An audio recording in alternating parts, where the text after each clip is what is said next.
Careful, just inside here. You'll be safe now.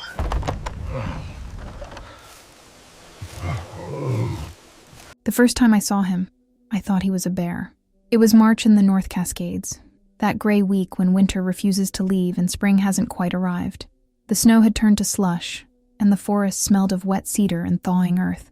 I was splitting wood behind my cabin when I heard it, a sound that didn't belong, not quite human, not quite animal, a low, rattling breath that seemed to come from the ravine below. I'm a wildlife veterinarian, or I was, before I left Seattle, and its constant noise for this 40-acre plot near the Canadian border. Out here, I treated injured owls, set broken legs on deer fawns, and mostly kept to myself. The locals knew me as the woman who didn't ask questions, and didn't answer them either. But that sound made me set down the axe. I followed it down the slope, through Devil's Club and Salal, my boots sliding on moss-covered stones. The breath grew louder, more labored, and then I saw the blood, dark and fresh against the snow, leading deeper into the ravine where the hemlock trees grew so thick that daylight barely reached the ground. My days followed a rhythm as predictable as the tides. Wake at dawn, check the propane, start the fire, feed the chickens, walk the perimeter with my thermos of coffee, looking for tracks, scat, signs of predators near the coop. Black bears were common, cougars, less so, but present. I'd seen both, documented both, treated one bear cub with porcupine quills embedded in its muzzle. The cabin sat at the end of a logging road that hadn't been maintained in 15 years. My nearest neighbor was 8 miles down the mountain. Cell service was non-existent.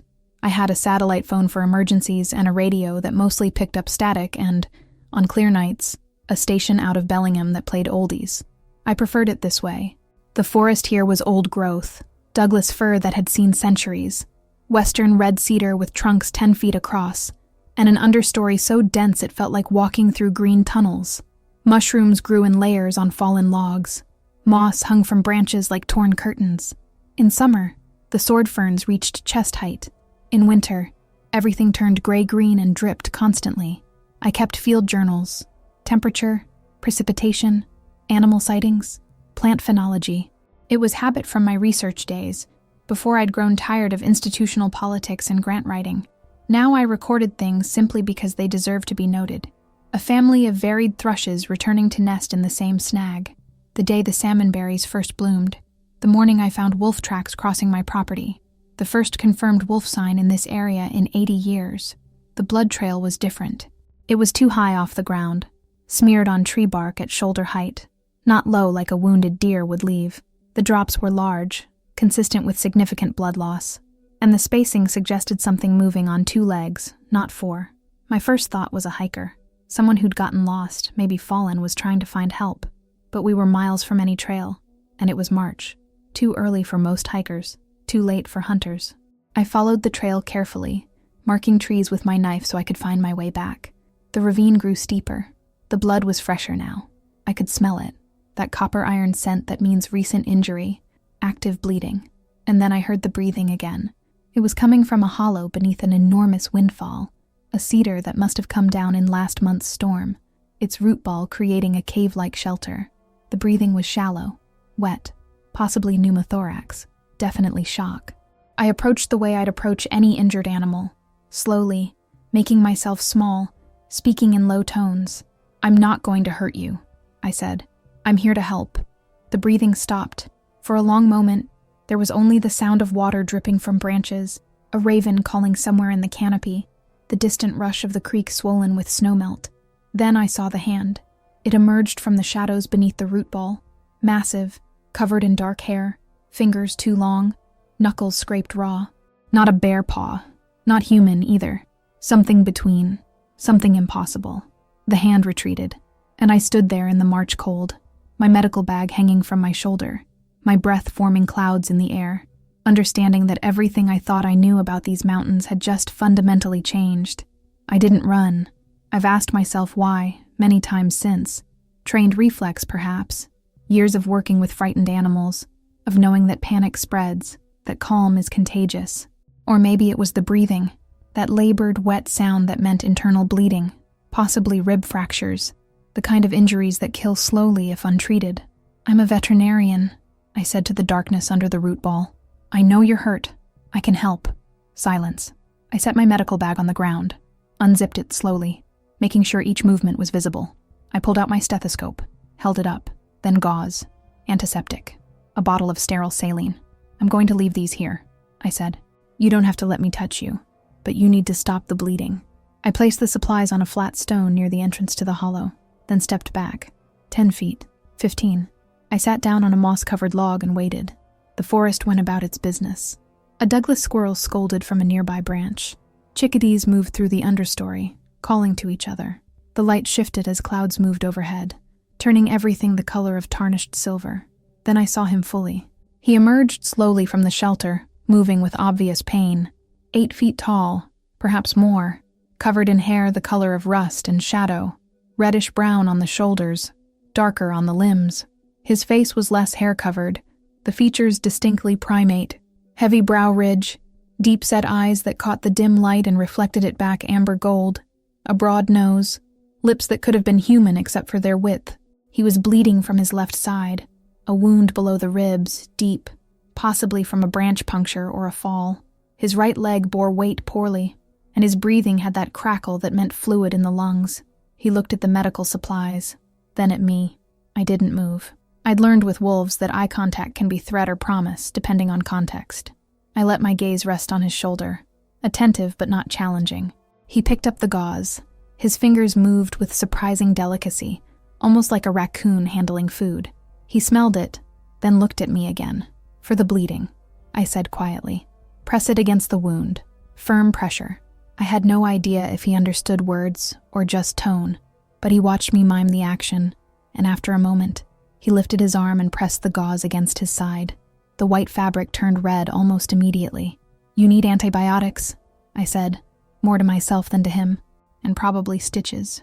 That's deep. He made a sound, low, resonant, like a note played on a cello's lowest string, not threatening, almost questioning. I know, I said. You don't know me. You don't know if you can trust me. He tilted his head slightly, and I had the uncanny sense that he understood far more than I'd assumed. The light was fading. In another hour, it would be fully dark, and the temperature would drop below freezing. With his injuries, exposure could kill him as surely as blood loss. I have a shelter, I said. Warm, dry, medicine. He looked toward my cabin, invisible from here but clearly known to him, then back at me, and in that moment, I realized he'd probably been watching me for months, maybe years, knew my routines, my habits, my kindnesses to injured creatures. The question was whether that would be enough. He didn't come that night. I returned to the cabin as darkness fell, built up the fire, and laid out more supplies on the porch. Blankets, a plastic tarp, 2 bottles of water, a jar of honey, and a tin of the smoked salmon I'd bought in concrete. I also left my field guide to natural antibiotics, certain barks, leaves, lichens. If he could read or even recognize the illustrations, it might help. Then I sat by the window with my binoculars and waited. The forest at night is never truly silent. Owls hunt. Deer move through the understory. Trees creak and settle. But I listened for something else. The displacement of a large body, the crack of branches under significant weight, the presence that changes the quality of silence. He came at 2 a.m. I saw him through the infrared scope I used for nocturnal wildlife observation, a heat signature massive and bipedal, moving with a limp but still covering ground faster than seemed possible for something injured. He approached the porch from downwind, cautious, pausing every few steps to listen and scent the air. He took the supplies, all of them. In the morning, the tin was returned to the porch, licked clean. The blankets were gone, and there was something new, a cluster of chanterelles, perfectly clean, arranged on the step where the salmon had been, an offering, or payment, or perhaps just communication. I see you. I understand exchange. I sat on the porch with my coffee and stared at the mushrooms. The ethical calculations were already beginning. If I treated him and he survived, what then? Did I owe it to science to report this?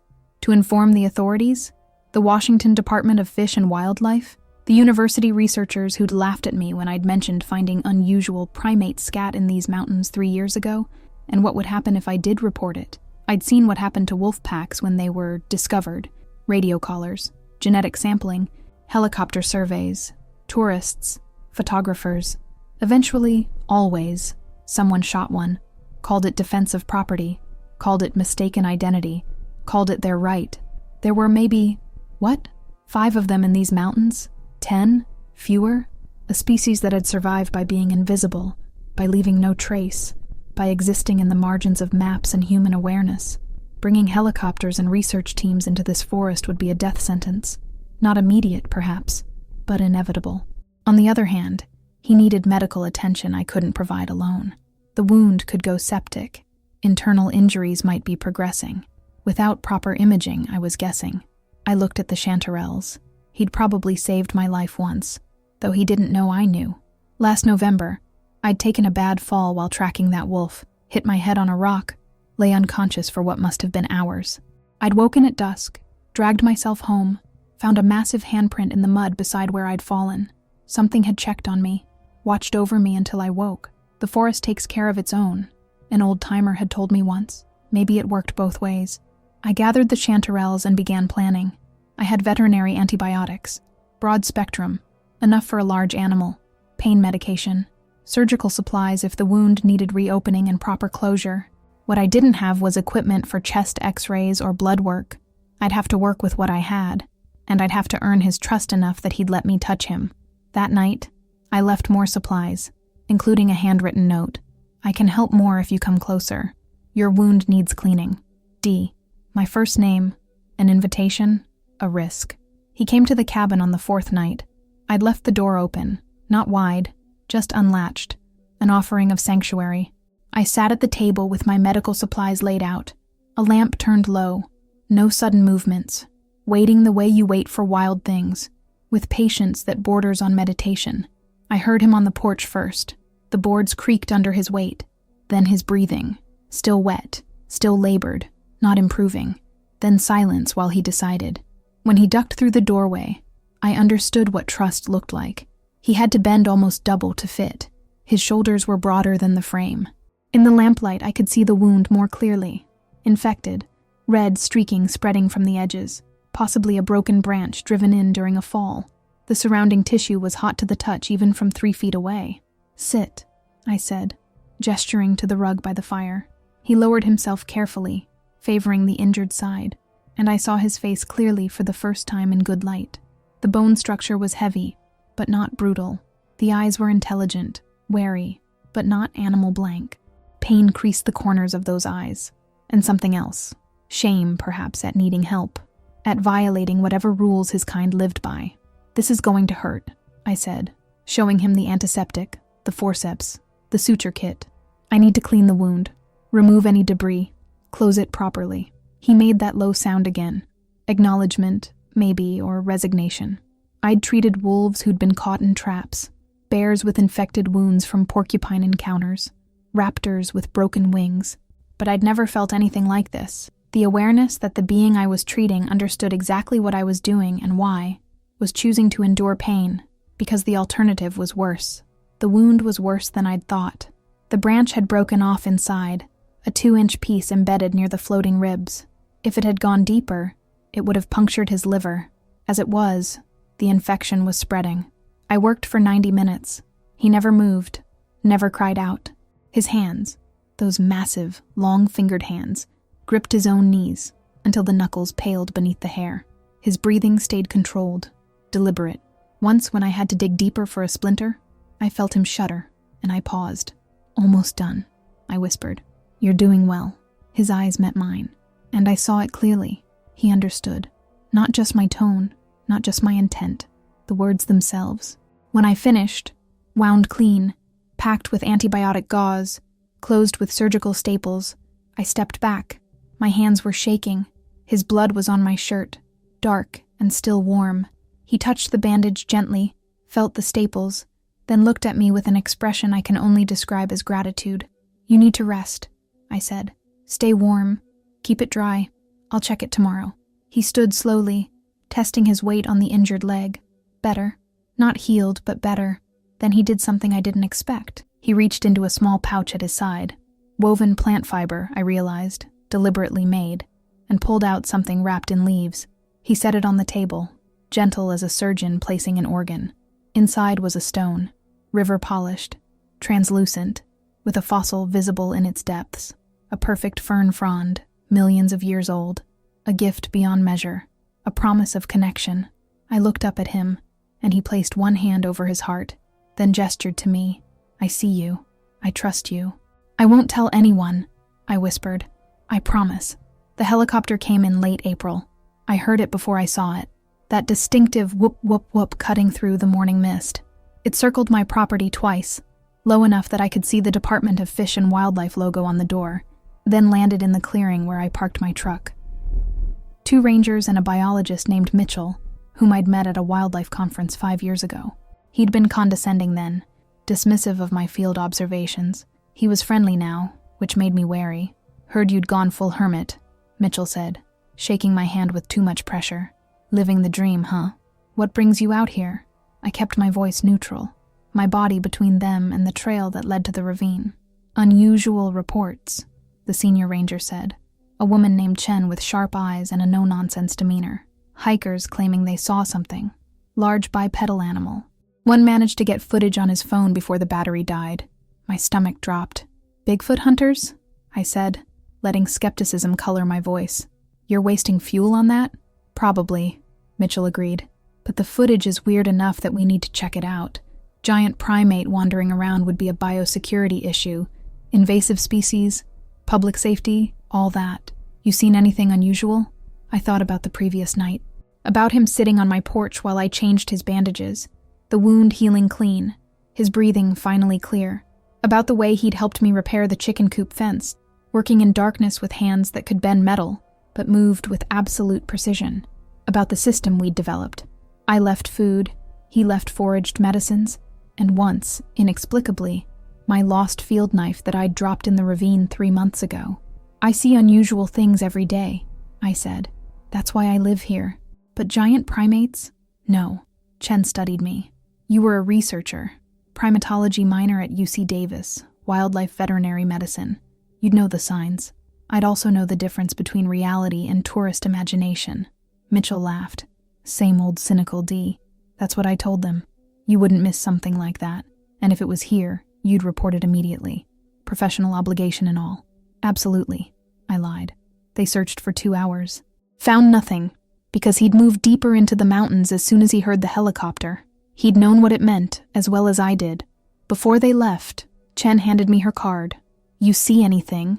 Tracks, scat, unusual primate behavior. You call immediately. There's some funding attached to this now. Research grants. Could get you back into academia if you wanted. I took the card. Watched the helicopter lift off. Watched it bank south toward concrete. Watched until the sound faded completely. Then I walked to the ravine. He was there, hidden in shadow, watching me from the stand of old cedars. They'll come back, I said. More of them. With cameras. Drones. This is just the beginning. He made a sound. Soft. Mournful. A note that seemed to contain multitudes of loss. I know, I said. I'm sorry. That night he brought his family. 2 others. A female slightly smaller. A juvenile perhaps 12 years old. They stayed at the tree line, watching, while he approached alone. He touched his chest, then gestured to them, then to my cabin. Family, protection, trust. I understood. The equation had changed. It wasn't just about him anymore. It was about the survival of something ancient and irreplaceable, and I was now the only thing standing between them and discovery. The hunters arrived in June. 3 men from Montana, driving a modified truck with spotlights and rifle racks, claiming they'd purchased hunting tags for black bear. But the equipment they carried, thermal imaging, motion sensors, drone with night vision, told a different story. They set up camp at the old logging site, 2 miles from my cabin, close enough to be a problem, far enough that I couldn't simply walk over and ask them to leave. I watched them through binoculars, watched them set up trail cameras, watched them string tripwires connected to alerts, watched the oldest one, bearded, confident, wearing a jacket with patches from cryptozoology conventions, explain something to the others while pointing at a map. They were hunting him. That night, I hiked to where he usually waited. He emerged from the forest like smoke, moving silently despite his size, and I saw that he already knew. His whole bearing had changed. Tense, alert, head constantly turning to scan the surroundings. I showed him the photo I'd taken of the hunter's truck. Then I drew a map in the dirt with a stick, showing their camp, their cameras, the patrol pattern they'd been following. He studied it with absolute focus. Then he drew something in return, lines that took me a moment to understand. Escape routes, high trails the hunters wouldn't find, places his family could hide. "You're leaving," I said. He touched his chest, then mine, then pointed north, toward Canada, toward the true wilderness where humans rarely ventured. "How long?" He held up fingers. 3 days? 3 months? Maybe forever. "I'll keep them away as long as I can," I said. Over the next 48 hours, I did everything I could think of. I visited their camp and told them this was private property. It wasn't, but they didn't know that. I called the ranger station and reported hunting violations. They'd done nothing illegal yet, but it delayed them. I even went so far as to sabotage 2 of their trail cameras, making it look like bear damage. But 3 determined men with resources are hard to stop. On the 3rd night, I heard the shots. Not rifle shots, tranquilizer guns. The compressed air pop distinctive and terrifying. I ran toward the sound, crashing through brush, not caring about stealth, just knowing I had to get there. I found them in the clearing by Cascade Creek.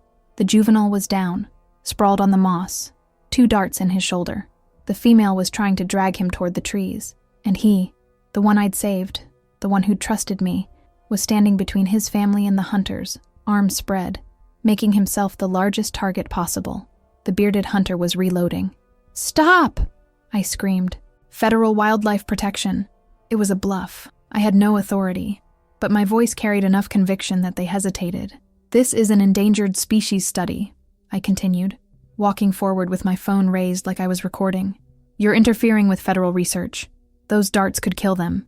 Interspecies dosage calculations, allergic reactions. You'll face charges."